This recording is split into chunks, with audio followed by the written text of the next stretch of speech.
حضرت عیسیٰ علیہ السلام۔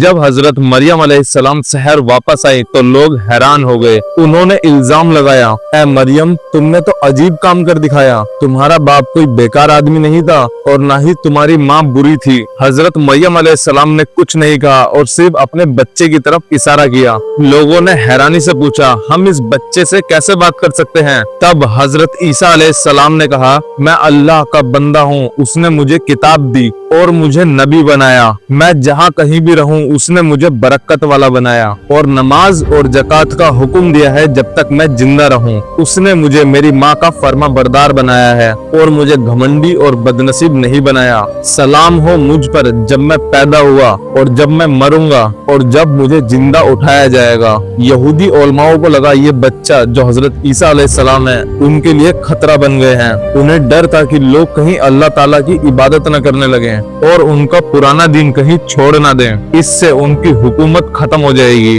اس لیے انہوں نے حضرت عیسیٰ علیہ السلام کے بچپن میں بولنے کے معجزے کو چھپا کر رکھا اور حضرت مریم علیہ السلام پر الزام لگایا۔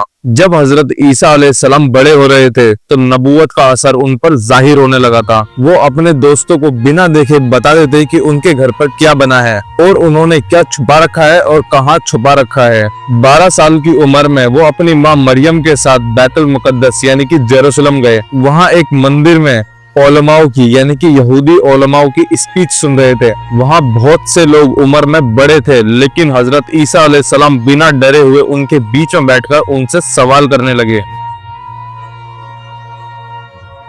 علماء اتنا حیران رہ گئے اور ان کے سوالات کا جواب نہیں دے پائے۔ انہوں نے حضرت عیسیٰ علیہ السلام کو چپ کرنے کی کوشش کری لیکن وہ اپنی رائے دیتے رہے۔ ان کی ماں یہ سمجھ رہی تھی کہ وہ کسی رشتہ دار کے ساتھ واپس آ گئے ہوں گے، لیکن جب وہ گھر پہنچے تو انہیں معلوم ہوا کہ وہ وہاں نہیں ہیں۔ پھر وہ واپس شہر گئیں اور دیکھا کہ حضرت عیسیٰ علیہ السلام علماء کے بیچ بزی ہیں۔ حضرت مریم علیہ السلام نے غصہ دکھایا کہ تم نے مجھے پریشان کیا۔ حضرت عیسیٰ علیہ السلام نے انہیں تسلی دی کہ بحث میں وقت کا پتہ نہیں چلتا۔ جب حضرت عیسیٰ علیہ السلام بڑے ہو گئے، یہ سیٹرڈے کا دن تھا یعنی کہ سبت کا دن، جس میں ہر کام روک دیا جاتا ہے، جیسے کہ آگ جلانا، بجھانا، یہاں تک کہ عورت کی چوٹی باندھنا تک منع تھا۔ حضرت موسیٰ علیہ السلام نے اس بات کا حکم دیا تھا کہ یہ دن صرف اللہ کی عبادت کے لیے ہو۔ ویسے کچھ لوگ مانتے ہیں کہ یہ سیٹرڈے نہ ہو کر سنڈے کا دن تھا۔ یہودی علماء سمجھتے تھے کہ یہ دن جنت میں بھی منایا جاتا ہے اور اس دن کے حقدار صرف وہ خود ہوں گے۔ پھر بھی وہ اس دن کے قانون کو اپنے فائدے کے لیے توڑ موڑ کرتے تھے، لیکن اس کے باوجود بھی حضرت عیسیٰ علیہ السلام نے ایک بھوکے بچے کو پھل دیا اور ایک بوڑھی عورت کے لیے آگ بھی جلائی۔ یہ دونوں کام اس دن کے قانون کے خلاف تھے۔ انہوں نے کہا کہ مندر میں 20,000 یہودی پادری ہیں جو اس دن سے اپنا گھر اور خرچہ چلا رہے ہیں، ان کا دھیان صرف مال اور دولت پر ہے۔ حضرت عیسیٰ علیہ السلام نے دیکھا کہ مندر میں صرف دولت مند لوگ ہی جانور لے کر آ رہے ہیں قربانی کے لیے، جبکہ غریب لوگوں کو دھکے دیے جا رہے ہیں۔ مندر پورا بازار بن چکا تھا۔ اسی رات حضرت یحییٰ اور حضرت زکریا علیہ السلام کو حکومت نے شہید کر دیا تھا۔ اسی رات اللہ پاک نے حضرت عیسیٰ علیہ السلام پر وحی نازل کی اور حکم دیا کہ اب تم بنی اسرائیل کو دعوت دو۔ آرام کی زندگی ختم، اب عبادت اور جہاد کا راستہ تھا۔ حضرت عیسیٰ علیہ السلام کا پیغام فارسیوں کے رسموں اور رواجوں کے خلاف تھا۔ وہ حضرت موسیٰ علیہ السلام کی شریعت کو دوبارہ سیکھنے آئے تھے، نہ کہ اسے مٹانے کے لیے۔ اس دور کے لوگ مال و دولت کے پجاری بن چکے تھے۔ حضرت عیسیٰ علیہ السلام نے لوگوں کو اصلیت کی طرف دعوت دی، انہیں بلایا۔ ان کا پیغام صرف قانونی طور پر نہیں تھا بلکہ پورے دل کی صفائی کے طور پر بھی تھا۔ انہوں نے کہا وہ یہودیوں کی پاک کتاب کو مٹانے نہیں آئے ہیں بلکہ اس کے اصلی پوائنٹ تک سمجھانے آئے ہیں، جیسے کہ 5واں حکم صرف قتل کو نہیں روکتا بلکہ ہر قسم کے ظلم، جسمانی، روحانی یا نفسی ظلم کو بھی روکتا ہے۔ 6واں حکم जिना यानी कि रेप को नहीं रोकता, बल्कि हर वो नजर, इरादा या उस काम को भी रोकता है जो तुम्हें जिना के करीब ले जाए। तुम्हारी आंखें भी जिना करती हैं जब वो किसी को सोवत भरी नजरों से देखती हैं। हजरत ईसा अलैहिस्सलाम ने दौलत को पसंद करने वाले लोगों का मुकाबला किया। उन्होंने लोगों को समझाया कि दिखावा और झूठी तारीफ से बाज आ जाओ। इस दुनिया का माल और दौलत इकट्ठा करना बेकार है। लोगों को चाहिए कि इस दुनिया की बजाय आने वाली आखिरत पर काम करें, क्योंकि वही हमेशा रहने वाली है। हजरत ईसा अलैहिस्सलाम ने कहा, दुनिया से मोहब्बत करना एक गुनाह है जो कि अल्लाह के नेक बंदों के लिए मुनासिब नहीं। जो लोग अल्लाह पर यकीन रखते हैं वो जानते हैं कि इनका रिज़्क अल्लाह के पास है, इसीलिए वो दुनिया की चिंता नहीं करते। हजरत ईसा अलैहिस्सलाम की तालीमात से यहूदी पादरी गुस्से में आ गए, क्योंकि हजरत ईसा अलैहिस्सलाम का हर लफ्ज उनके लिए खतरा था और उनकी बुराइयां बेनकाब करता था। रोमन एम्पायर के राजा स्टार्टिंग में तो इस मैटर के बीच में नहीं आए, क्योंकि वो इनका पर्सनल मैटर था, लेकिन यहूदी उलमाओं ने हजरत ईसा अलैहिस्सलाम के खिलाफ एक साजिश रची। उन्होंने एक जानी औरत को लेकर पहुंचे। जानी मतलब वो औरत जिसने अपने पति के अलावा किसी और के साथ भी रिलेशन बनाए हो।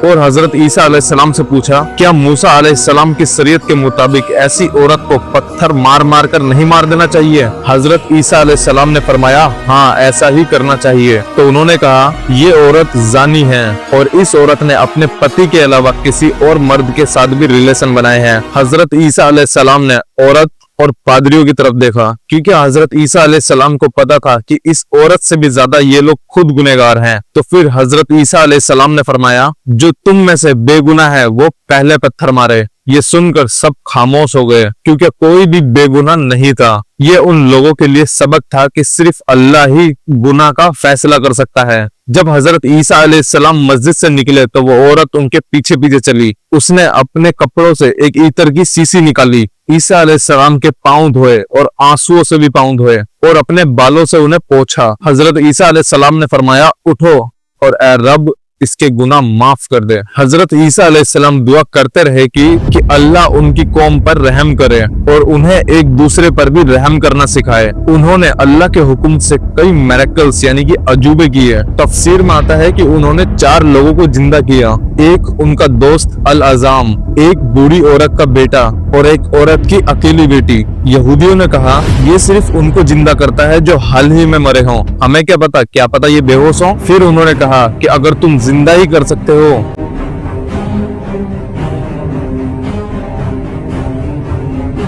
तो नूह अलैहिस्सलाम के बेटे सैम को जिंदा करके दिखाओ।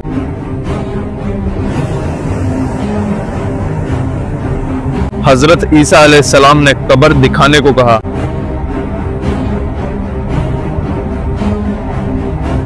दुआ के बाद सैम जिंदा हुआ, लेकिन बालों में सफेदी थी। हजरत ईसा अलैहिस्सलाम ने कहा, तुम्हारे वक्त में तो बुढ़ापा नहीं था, तो ये सफेद बाल कैसे? सैम ने जवाब दिया, मैं समझा कि कयामत आ गई है, इस डर की वजह से मेरे बाल सफेद हो गए। लेकिन उसके बाद भी हजरत ईसा अलैहिस्सलाम ने महसूस किया कि पादरियों के अंदर उनके खिलाफ नफरत है। फिर हजरत ईसा अलैहिस्सलाम ने कहा, कौन है जो अल्लाह के रास्ते में मेरा मददगार बनेगा? उनके साथियों ने कहा, हम अल्लाह के मददगार हैं, अल्लाह पर ईमान ला चुके हैं और गवाह रहो कि हम मुस्लिम हैं। लेकिन उसके बावजूद भी यहूदी उलमा चालाकी करते रहे। हजरत ईसा अलैहिस्सलाम लोगों को अल्लाह की तरफ बुलाते रहे और उनको रूहानी कानून बताते रहे।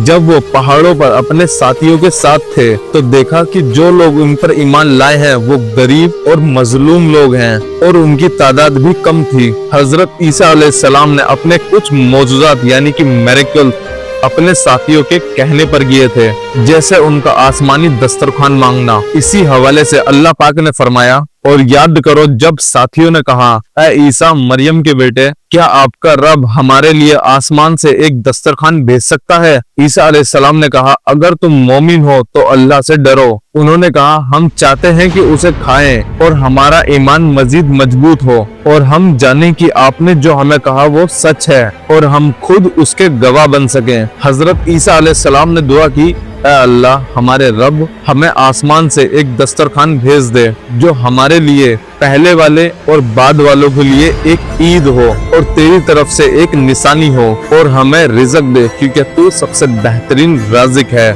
अल्लाह पाक ने फरमाया, मैं इसे तुम्हारे लिए भेजने वाला हूँ। लेकिन अगर तुम में से कोई इसके बाद कुफ्र करेगा तो मैं तुम्हें ऐसी सजा दूंगा जो दुनिया में इससे पहले किसी को न दी गई हो। कहा जाता है कि हजरत ईसा अलैहिस्सलाम ने अपने साथियों को 30 दिन का रोजा रखने को कहा। जब रोजे पूरे हुए तो उन्होंने अल्लाह से आसमानी खाना मांगा। हजरत ईसा अलैहिस्सलाम ने दुआ की। उस वक्त जब उनके साथियों ने अल्लाह पर शक किया, तब एक बड़ा दस्तरखान 2 बादलों के दरमियान आया, एक ऊपर और एक नीचे, सबने देखा।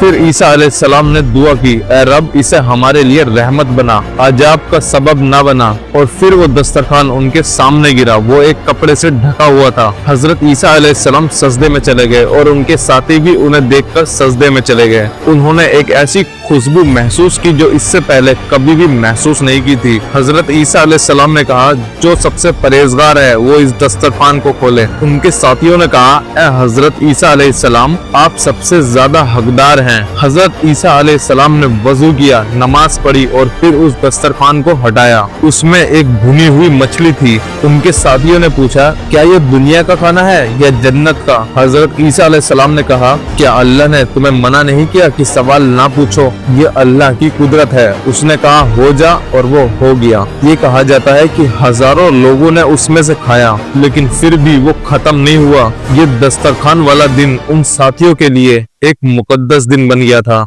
लेकिन बाद में लोगों ने उस मौजज़े का असल मकसद भुला दिया था और हजरत ईसा अलैहिस्सलाम की इबादत करने लगे। अल्लाह पाक ने फरमाया, और याद करो कयामत के दिन जब अल्लाह फरमाएगा, ऐ ईसा मरियम के बेटे, क्या तुमने लोगों से कहा कि मुझे और मेरी माँ को अल्लाह के सिवा 2 खुदा मानो? हजरत ईसा अलैहिस्सलाम कहेंगे कि मुझे ये कहना लायक ही नहीं था। अगर मैं ऐसा कहता तो आपको जरूर पता होता। आप जानते हो जो मेरे दिल में है, लेकिन मैं नहीं जानता जो आपके दिल में है। मैंने उनसे सिर्फ वही कहा जो आपने मुझे हुक्म दिया, अल्लाह की इबादत करो, मेरे रब और आपके रब की। जब तक मैं उनके दरमियान था मैं उन पर गवाह था। अगर आप उन्हें सजा दो तो वो आपके बंदे हैं, और अगर आप उन्हें माफ कर देते हो तो वो आप ही की जात है जो जबरदस्त है। अल्लाह पाक कहेंगे, आज सच्चे लोगों को उनके सच का फायदा होगा। उनके लिए जन्नत है जिनके नीचे नहरें बहती हैं, वो हमेशा उसमें रहेंगे और अल्लाह उनसे राजी है। Let's come back to the story. हजरत ईसा अलैहिस्सलाम अपने पैगाम पर काम करते रहे, लेकिन यहूदियों ने उन पर जादू का, तौरात के कानून तोड़ने का और शैतान से दोस्ती करने का इल्जाम लगाया। वो भी जब उन्होंने देखा कि गरीब लोग हजरत ईसा अलैहिस्सलाम को फॉलो कर रहे हैं। फिर उन्होंने साजिश करना शुरू किया। सनहेद्रिन, जो कि यहूदियों की सबसे बड़ी अदालत थी और धार्मिक काउंसिल की जगह थी, जब वो हजरत ईसा अलैहिस्सलाम का पैगाम नहीं रोक सके, फिर उन्होंने एक साजिश रची। तो उन्होंने उन्हें कत्ल करने का प्लान बनाया। उस वक्त के चीफ पादरी ने सीक्रेट मीटिंग करी। जब वो मिल रहे थे तो हजरत ईसा अलैहिस्सलाम के 12 साथियों में से एक यहूदा इस्करियोती उनके पास गया और कहने लगा, अगर मैं ईसा को तुम्हारे हवाले कर दूं तो मुझे क्या दोगे? उन्होंने उसे 30 सिक्के दिए। इस तरह से हजरत ईसा अलैहिस्सलाम को पकड़ने और मारने की साजिश तय की गई। उस वक्त के यहूदी पादरियों के पास किसी को मौत की सजा देने का हक नहीं था, इसलिए उन्होंने रोमन एम्पायर के गवर्नर को ये कहकर मनाया कि हजरत ईसा अलैहिस्सलाम रोमन सल्तनत के खिलाफ साजिश रच रहे हैं। गवर्नर ने हजरत ईसा अलैहिस्सलाम को गिरफ्तार करने का हुक्म दिया। मैथ्यू की किताब के मुताबिक हजरत ईसा अलैहिस्सलाम को गिरफ्तार किया गया और पादरी के चीफ ने उन्हें मौत की सजा सुनाई। फिर उन्होंने उनका मजाक उड़ाया, उन पर थूका और उन्हें मारा भी। रोमन रस्म के मुताबिक किसी को मारने से पहले उसे कोड़े मारे जाते हैं। रोमन गवर्नर ने हजरत ईसा अलैहिस्सलाम को कोड़े मारने का हुक्म दिया। तौरात के मुताबिक सिर्फ 40 कोड़े मारे जाते थे, लेकिन रोमन के पास कोई लिमिट नहीं थी और उनके कोड़े बहुत सख्त थे। फिर हजरत ईसा अलैहिस्सलाम को फांसी के लिए सोल्जर को दिया गया। उनके कपड़े उतार लिए गए और उनकी बेइज्जती करने के लिए उनके सर पर कांटों का एक ताज रख दिया गया। रस्म के मुताबिक उनसे कहा गया कि वो अपनी फांसी की सलेब को खुद उठाएं।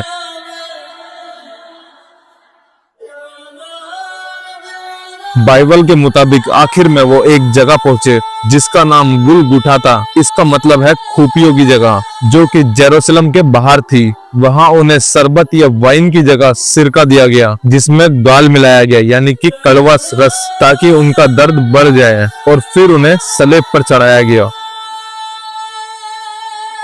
लेकिन ये तो बाइबल के अकॉर्डिंग था। व्हाट अबाउट द कुरान पाक? कुरान पाक के मुताबिक बनी इजराइल ने ना तो हजरत ईसा अलैहिस्सलाम को कत्ल किया और ना ही सूली पे चढ़ाया गया। अल्लाह पाक ने उनको उनके दुश्मन से बचा लिया और उन्हें जिंदा अपनी तरफ उठा लिया, बल्कि उनके सामने हजरत ईसा अलैहिस्सलाम की शक्ल किसी और पर डाल दी गई। और जो लोग इस बात पर शक कर रहे हैं उनको यकीन हासिल नहीं है, वो सिर्फ गुमान की पैरवी कर रहे हैं। यकीनी बात यह है कि उन्होंने ईसा अलैहिस्सलाम को कत्ल नहीं किया, बल्कि अल्लाह ने उनको अपनी तरफ उठा लिया, और अल्लाह हर चीज पर कुदरत रखने वाला है। कहो ए मोहम्मद, वो अल्लाह है, एक है, हर जरूरतमंद उसकी तरफ रुजू करता है, और वो किसी का मोहताज नहीं है।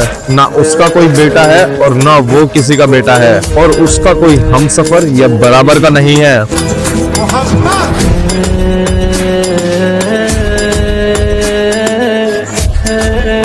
सब्सक्राइब करो। और अगर आपने हमारी इससे पहले की स्टोरी नहीं पढ़ी है तो वो पहले पढ़ लें, ताकि आपको ये स्टोरी और इजीली आसानी से समझ में आ जाए। लिंक डिस्क्रिप्शन में है पूरी प्लेलिस्ट का, और आपकी स्क्रीन पे भी दिखाई दे रही होगी, हमारी पूरी प्लेलिस्ट तैयार है।